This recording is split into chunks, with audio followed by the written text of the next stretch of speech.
Assalamualaikum warahmatullahi wabarakatuh.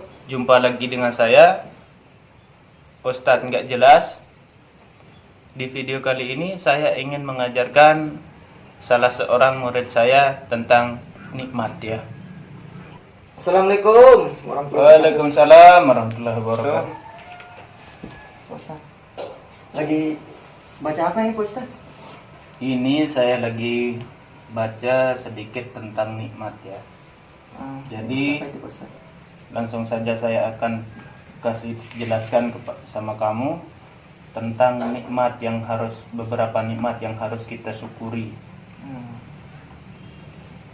Nikmat yang paling harus kita syukuri itu yang pertama adalah hidup, karena hidup itu butuh napas.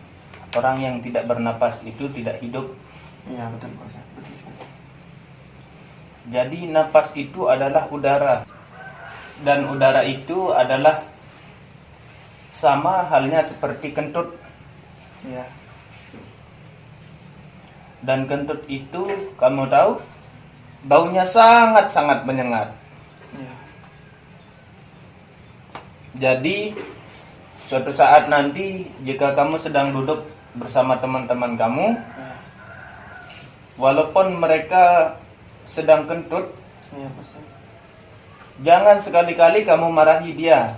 Karena apa? Karena kentut itu adalah bagian daripada nikmat. Kamu kentut ya? Sedikit Pak Ustaz. Bau.